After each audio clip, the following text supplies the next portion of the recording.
visited Japan, and when I was in a city called Kyoto, I got this really great tourist pamphlet from the hostel I was staying at, and one of the sightseeing suggestions was, and I quote, a sanctuary for people who like taking pictures of cats. And I really like that because it seems to imply that there are people who are persecuted and oppressed for their love of taking pictures of cats.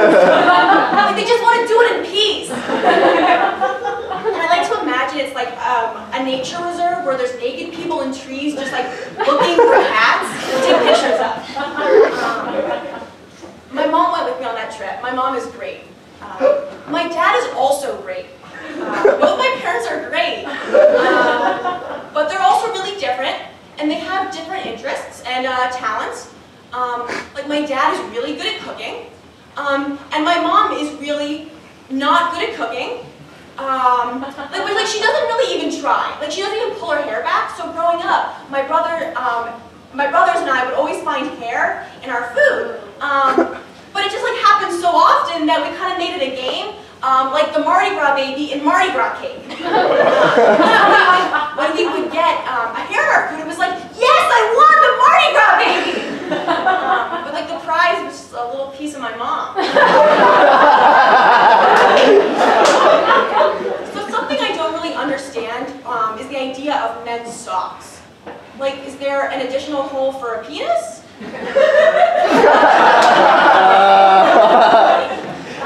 I've baked a lot, but it's not like in a nice, like, oh, no, it's like really creepy. Like my eyes are open the whole time, and I'm just like sweating profusely, and my head does a 360 rotation.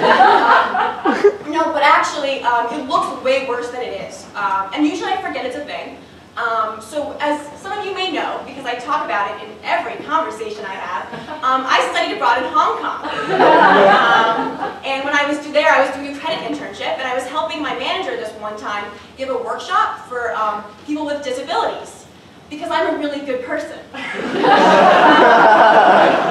the point of this one workshop was how to disclose your disabilities to your employer.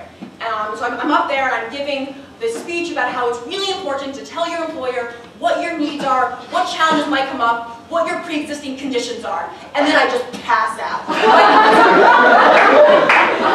And I wake up and I'm just like sweating profusely, and my manager's like, oh my God, what happened?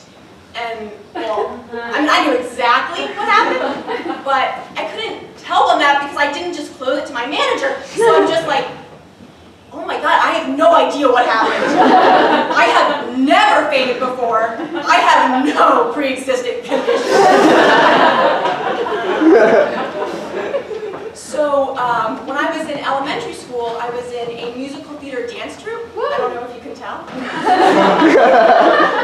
But there were, so imagine like dance moms, you know, with like caked in makeup, big eyelashes, we're all 6. And there were different levels. So there's like the one for good dancers, and they like competed and went to Disney World. And then there was what was called the local troupe, which I was in.